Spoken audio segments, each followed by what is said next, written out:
பிப்ரவரி 18 2023 மகா சிவராத்திரி. இந்த அற்புதமான நாளை தவற விட்டு விடாமல் நீங்கள் பயணம் செய்யும் போது உங்கள் வாழ்க்கைக்குண்டான அனைத்து அருளாசிகளையும் பெற்று உங்களது கஷ்டங்கள் விலகி உங்களது புண்ணிய ஸ்தலங்களுக்கு உண்டான புண்ணிய வாழ்க்கைக்கு உண்டான அந்த கதவுகள் திறக்கப்படும் என்பதில் எல்லளவு மையமில்லை. ஆன்லைன் ஜூம்ல விருப்பமுள்ள நபர்கள் மிகவும் விரைவாக முன்பதிவு செய்து கொள்ளுங்கள்.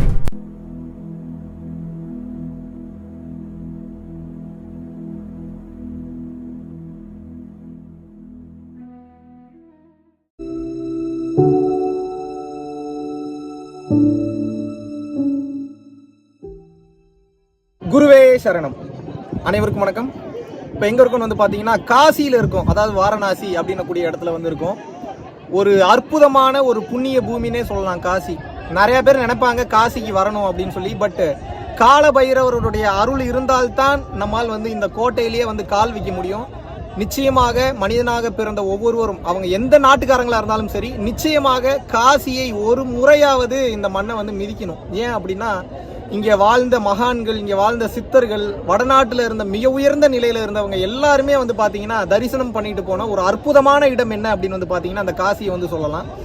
ஸோ இந்த காசியிலிருந்து இந்த மகா சிவராத்திரியை வந்து ஆன்லைன் ஜூம் மூலியமாக உங்களுக்கு வந்து குண்டலினியை மேல் நோக்கி எழுப்பக்கூடிய அந்த பயிற்சியை கொடுக்கறதுல மிகவும் சந்தோஷப்படுறேன். ஸோ மெயினாக வந்து இந்த மாதிரியான இடங்களுக்கு ஏன் வர வேண்டும் என்பதை வந்து இந்த வீடியோலையும், மகா சிவராத்திரியில் என்ன பண்ணா இந்த பிரபஞ்ச சக்தியை அப்படியே நம்மால் உரிந்து கொள்ள முடியும் அப்படின்றதுக்காக தான் மெயினாக வந்து இந்த வீடியோவை நான் வந்து பேசுகிறேன். அதாவது இந்த பிரபஞ்சம் முழுக்க ஆற்றல் இல்லாமல் இல்லை. ஆற்றல் தான் இந்த பிரபஞ்சத்தையே இயக்குகிறது. ஆற்றல் இல்லாமல் இந்த பிரபஞ்சம் என்பதே கிடையாது. இதெல்லாம் முதல்ல நீங்க தெளிவா இருக்கணும். இதுல பிரபஞ்சத்துல இருக்கக்கூடிய ஆற்றல் மேல் நோக்கி எப்போ வரும் அப்படின்னா, மிகவும் அதிகப்படியான ஆற்றல் சக்தி எப்போ இருக்கும் அப்படின்னா, ஆல்ரெடி இந்த வீடியோல நான் பேசியிருக்கேன் தெளிவா. பிரம்ம முகூர்த்த வீடியோல கிளியரா பேசியிருக்கேன். நிறைய பேர் அந்த வீடியோ பார்த்துருக்கீங்க. காலை 3:20 இருந்து 4:20 அந்த சக்தி என்பது மேல் நோக்கி இருக்கும், மேலோங்கி இருக்கும். இதுல குறிப்பா வந்து எந்த டைமை பத்தி நம்ம பேசுறோம் அப்படின்னா, மகா சிவராத்திரி அப்படின்றது வந்து பாத்தீங்க அப்படின்னா ஒவ்வொரு வருடத்திலையும் ஒரு முறை வரக்கூடிய இந்த நாள் வந்து மிகவும் சக்தி வாய்ந்ததாக கருதப்படுகிறது. சிவன்னாலே ஆற்றல் மிக்கதாக நமது சமயங்கள்ல வந்து கருதுறாங்க. அதுல மகா சிவன் அப்படின்னா என்ன? சக்தியிலேயே சக்தி மிக்க, ஆற்றல் மிக்க, மிகவும் அளப்பரிய ஆற்றல் மிகுந்த அந்த சிவனினுடைய அந்த ஆற்றலை நமக்குள் செலுத்தக்கூடிய இந்த அற்புதமான நாள் தான் வந்து மகா சிவராத்திரி.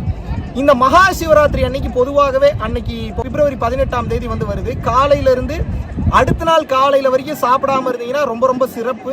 ஏனென்றால் இது வந்து பல சித்தர்கள் வந்து சொல்லியிருக்காங்க, சிவராத்திரிக்கு மட்டும் இல்ல, மாதத்திற்கு ஒரு நாள் சாப்பிடாம இருந்தோம்னாவே நம்மளோட பாடி வந்து பாத்தீங்கன்னா டைஜஷன் சிஸ்டத்துக்கு போகாம நம்மளோட சக்தி ஃபுல்லா காலையில மத்தியானம் நைட்டு சாப்பிட சாப்பிட உயிராற்றல் உயிர் சக்தி ஃபுல்லாவே டைஜஷனுக்கே போயிட்டு இருக்கு.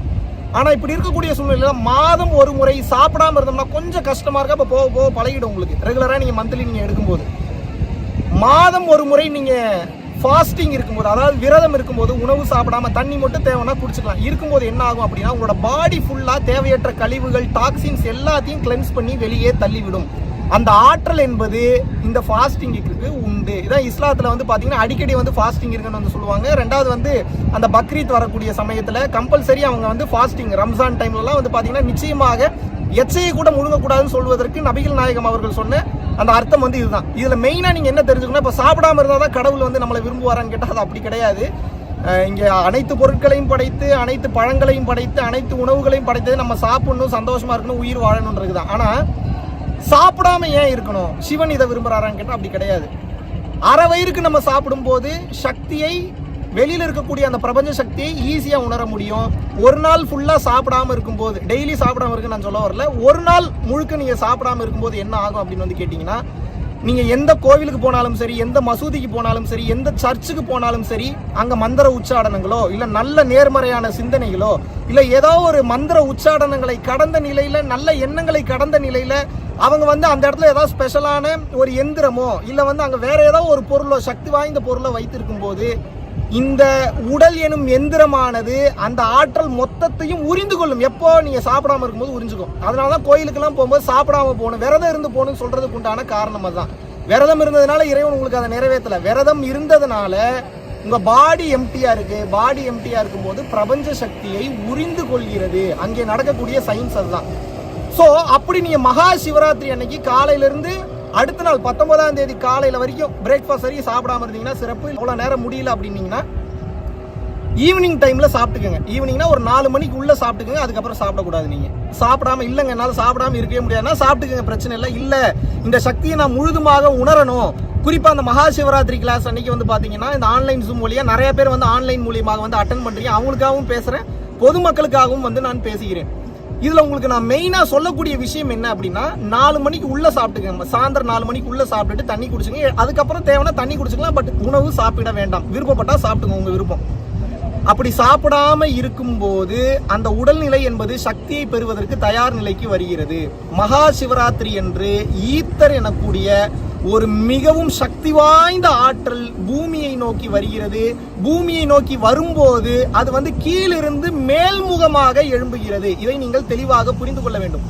அந்த ஈத்தர் எனும் ஆற்றலானது கீழிருந்து மேல் நோக்கி எழும்போது அப்போது நம்ம தூங்கக்கூடாது. குறிப்பா இது நைட்டு நேரத்துல தான் நிகழுது. நைட்டுனா அவ்வளவு ஒரு ஆற்றல் மிக்க நேரம். அந்த இருள் தன்மையில் தான் அந்த ஆற்றல் வெளிப்படக்கூடிய அந்த நேரம். அப்ப நீங்க என்ன அப்படின்னா அந்த இரவு நேரத்தில் முதுகுத்தண்டு நேராக வைத்து பரம்பொருள் யோகம் தீட்சை வாங்கிருந்தீங்கன்னா பரம்பொருள் யோகம், அப்படி இல்லை வேற ஏதாவது வாசி யோகமோ கிரியா யோகமோ எந்தவித தீட்சை வாங்கியிருந்தாலும் அந்த யோகத்தை ஒரு நாள் நைட்டு ஃபுல்லா பண்ணுமான்னு கேட்டா பண்ணீங்கன்னா சிறப்பு. ஆனா அவ்வளவு நேரம் பண்ண முடியலனாலும் ஒன்றும் பிரச்சனை. ஓப்பன் டெரஸ்ல உட்காரலாம், கடற்கரையில போய் உட்காரலாம், வீட்டுக்குள்ள உட்காரலாம், பூஜை அறையில உட்காரலாம், எங்க வேணாலும் உட்காரலாம். ஆனா உட்காரணும் தூங்காமல் முதுகுத்தண்டை நேராக வைத்து. இந்த முதுகுத்தண்டுல தாங்க அவ்வளவு விஷயம் இருக்கு, சாதாரண விஷயமே கிடையாது. முதுகுத்தண்டு என்பது சாதாரண விஷயமே கிடையாது. உங்களுடைய சுழுமுனை நாடி என்பது அந்த முதுகுத்தண்டுக்குள்ள ஒரு சன்னமான ஒரு நாடி ஒன்று போகும். அந்த நாடி வழியாகத்தான் ஆற்றல் என்பது மேல் நோக்கி கீழ் நோக்கி மாறாக மேலையும் கீழே மாத்தி மாத்தி வந்து இயங்குது. இதுதான் வள்ளலார் என்ன பண்ணாரு அப்படின்னா அவருடைய கொடியில மேல்முகம் மஞ்சளாகவும் கீழ்முகம் வந்து பாத்தீங்கன்னா வெள்ளையாகவும் இருக்கும். அந்த கொடி வந்து ஏத்தி ஏத்தி இறக்குறதுக்கு தான் மூச்சு மேலும் கீழுமாக ஏறி இறங்குகிறது என்று பெயர் வைத்தார். அவ்வளவு ஒரு அற்புதமான விஷயத்தை கண்டுபிடிச்சார். அப்ப என்ன அப்படின்னு வந்து கேட்டீங்கன்னா நீங்க புரிந்து கொள்ளக்கூடிய விஷயம் என்ன அப்படின்னு வந்து கேட்டீங்கன்னா அந்த நைட்டு நேரத்துல நீங்கள் கண் விழித்து ஒரு தவமோ இல்ல வந்து ஏதோ ஒரு மந்திர உச்சாடனமோ உங்களுக்கு உபதேசிக்கப்பட்ட ஏதோ ஒரு விஷயமோ இல்ல இறைவனை மட்டுமே நினைச்சிட்டு உட்காரணும். இல்ல எதுவுமே தெரியலையா கண்ணை மூடி உட்காந்துட்டு முதுகு தண்டு ஸ்ட்ரைட்டா இருக்கணும். ஒரு சில பேரால கீழே உட்கார முடியலன்னா பெட்ல உட்காந்துக்கலாம், இல்லைன்னா சேர்ல உட்காந்துக்கலாம், இல்லைன்னா செவுத்துல சாஞ்சு உட்காந்துக்கலாம். சாஞ்சு உட்காந்துட்டு உங்களோட மூச்சை மட்டும் கவனித்துக் கொண்டே இருங்கள். எவ்வளவு நேரம் முடியுமோ அவ்வளவு நேரம் கவனிங்க. முடியலையா ரொம்ப நேரம் முடியலையா அப்புறம் எந்திரிச்சு போயிட்டு சுத்தி உங்க வீட்டுல சுத்துறீங்களோ இல்ல மொட்டை மாடிக்கு போறீங்களா கொஞ்சம் ரிலாக்ஸ் பண்ணிட்டு தண்ணி குடிச்சிட்டு மறுபடியும் ரொம்ப அதிகமா தண்ணி குடிக்க கூடாது, சும்மா தொண்டையை நினைக்கிற அளவுக்கு தண்ணி குடிச்சிட்டு முதுகுத்தண்டு நேராக வைத்து அமர்ந்து நீங்கள் பயிற்சி செய்ய வேண்டும். மூச்சை மட்டும் கவனிங்க. மூச்சை கவனிக்கிற சாதாரணமா நினைக்காதீங்க, அதுவே உங்களை உச்சகட்ட நிலைக்கு அழைத்து செல்லும். இன்னும் சக்தி வாய்ந்த யோக பயிற்சிகள்லாம் தீட்சை வாங்காமல் நீங்கள் செய்யக்கூடாது. சக்தி வாய்ந்த பயிற்சியை நீங்க தீட்சை வாங்கியிருக்கீங்க அப்படின்னா நிச்சயமாக நீங்கள் அதை செய்யலாம். சோ நேராக நிமிர்ந்து அமர்ந்து அந்த பயிற்சியை நீங்கள் மேற்கொள்ளும் போது உங்களுக்குள் அந்த ஆற்றல் இறங்குவதை அன்று நீங்கள் தாராளமாக உணர முடியும். நார்மலா நீங்க ஒரு 3 மாசம் தவம் பண்றீங்க, தியானம் பண்றீங்க அப்படின்னா அன்னைக்கு ஒரு 2 மணி நேரம் 3 மணி நேரம் உட்கார்ந்தீங்க அப்படின்னா 3 மாசம் 4 மாசத்தோட பலனை அந்த 3 மணி நேரம் 4 மணி நேரம் கொடுத்துரும். அவ்வளவு ஆற்றல் அந்த நேரத்திற்கு உண்டு. ஸோ மகா சிவராத்திரியை உலகம் முழுதும் இருக்கக்கூடிய தமிழர்களும் சரி, வட இந்தியர்களும் சரி, இந்தியர்களும் சரி உபசரிக்கின்றார்கள். வெளிநாட்டில் இருக்கக்கூடிய பல மதங்கள்ல இருக்கிறவங்க கூட மகா சிவராத்திரி நாளை மிகவும் அர்ப்பணிப்போடு வணங்கி கொண்டு வருகிறார்கள். இன்னைக்கு நீங்க பார்த்துருந்தீங்கன்னா தெரிஞ்சிருக்கும். இன்னைக்கு நாங்க விசிட் பண்ண காசி விஸ்வநாதர் டெம்பிளா இருக்கட்டும், இல்ல பைரவர் டெம்பிளா இருக்கட்டும், வெளிநாட்டுல இருந்து பல பேர் இதுக்காகவே 4 நாளுக்கு முன்னாடியே டிக்கெட் போட்டு இங்க வந்து ரூம் புக் பண்ணி காசி விஸ்வநாதரை தரிசனம் செய்ய வேண்டும், இந்த இடத்தில் இருந்து பயிற்சி செய்ய வேண்டும் சொல்லி நம்ம தான் பயிற்சி பண்றோம்னு பாத்தீங்கன்னா வெளிநாட்டுக்காரங்களாம் இன்னும் ஆர்வமாக நம்ம கிட்ட இருந்து போன இந்த யோக பயிற்சி தான். பட் இன்னும் ஆர்வமாக அவர்கள் அந்த பயிற்சியை செய்யும் போது அவர்களுக்கு இந்த இடத்துல இருந்து செய்யும் போது இது அதிக ஆற்றலை கொடுக்கிறது. அப்ப என்ன அப்படின்னா உங்களுக்கு வாய்ப்பு இருந்தா இங்க வந்து பயிற்சி பண்ணலாம், அப்படி இல்லையா எந்த இடத்துல இருக்கீங்களோ அங்கே அமர்ந்து பயிற்சி செய்யலாம். அப்படி செய்யும் போது கர்ம வினைகள்னா என்ன? கர்மம் என்றால் செயல், வினை என்றால் செயலுக்கு உண்டான விளைவு. அது நல்லதாகவும் இருக்கலாம், கெட்டதாகவும் இருக்கலாம். இது ரெண்டுமே பதிவுகளாக உங்களது பிடரியிலும் உங்களை மூளையை சுற்றிலும் ஸ்தூல பதிவுகளாகவும் சூட்சம பதிவுகளாகவும் நிறைந்திருக்கிறது. இந்த ஸ்தூல பதிவுகளையும் சூட்சம பதிவுகளையும் அடிச்சு காலி பண்ணணும், சுக்குநூறா துவம்சம் பண்ணணும் அப்படின்னா உஷ்ணம் என்பது உடலினுள் எழ வேண்டும். அந்த உஷ்ணத்தை கிளப்புறதுக்காகத்தான் யோகம். வெளியில ஹீட்டை கிளப்புனீங்கன்னா யாகம், உள்ள பயிற்சி பண்ணி ஹீட்டை கிளப்புனீங்கன்னா யோகம். அப்ப அந்த யோகத்தை நீங்கள் செய்யும் போது என்ன ஆகணும் கேட்டீங்கன்னா சுத்த உஷ்ணம் என்பது மேல் நோக்கி எழும். அது மகா சிவராத்திரியில பண்ணும்போது கீழே இருந்து மேல் நோக்கி எழுவதை தாராளமாக உணர்வீர்கள். லாஸ்ட் வருஷம் நம்ம கொடுத்தப்போ பல நாடுகள்ல இருந்து கலந்துக்கிட்டாங்க. இதே மகா சிவராத்திரி இதே காசியில இருந்து கொடுத்தப்போ மிரண்டுட்டாங்க. நிறைய பேர் வந்து பாத்தீங்கன்னா லைவாவே பார்க்க முடிஞ்சு அவங்களோட உடல் அதிர்வுகளையும் அவங்களோட ஆற்றல் நிலையை அவர் உணர்ந்ததையும் கண்ணீர் விட்டு கதறியதையும் இறைத்தன்மையை உணர்ந்ததையும் நம்மால் வந்து பார்க்க முடிகிறது. ஒரு சில பேர்லாம் டோட்டல் சைலன்ஸ், அவரவர் பாடி உடல் சீதோஷ நிலைக்கு தகுந்தாற் போல அவர்களுக்கு அந்த அனுபவம் என்பது ஏற்படுகிறது. அப்ப அந்த சூடு என்பது கீழிருந்து மேல் நோக்கி எழும்போது என்ன ஆகும்னா, சூட்சம ரீதியாக இருக்கக்கூடிய கார்மிக் டெபாசிட்ஸையும் ஸ்தூல ரீதியாக இருக்கக்கூடிய கார்மிக் டெபாசிட்ஸையும் அடிச்சு காலி பண்ணக்கூடிய வல்லமை இந்த சுத்த உஷ்ணத்திற்கு உண்டு. அந்த சுத்த உஷ்ணத்தை யோகத்தினால் எழுப்பலாம், அல்லது ஆத்ம விசாரத்தினால் எழுப்பலாம், அல்லது தியானத்தினால் எழுப்பலாம். அதுவும் நீங்கள் சக்தி வாய்ந்த பயிற்சியை ஒரு சரியான வழிகாட்டி அல்லது குருவின் உபதேசத்தோடு நேரடியாக நீங்கள் செய்யும் போது என்ன ஆகும் வந்து பாத்தீங்கன்னா, அந்த கர்ம பதிவுகளை சுக்குநூறாக நொறுக்குவதற்குண்டான அனைத்து அருளாசிகளையும் சிவபெருமான் உங்களுக்கு வழங்குகின்றார். இதை நீங்கள் புரிந்து கொள்ள வேண்டும்.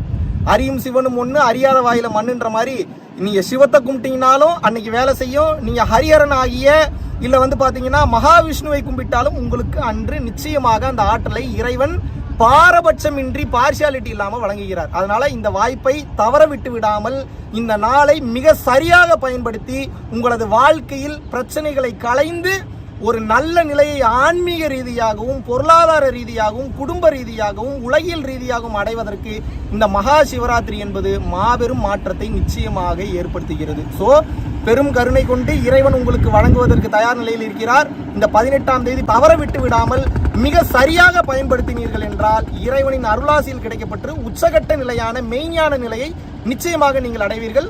நன்றி, வணக்கம்.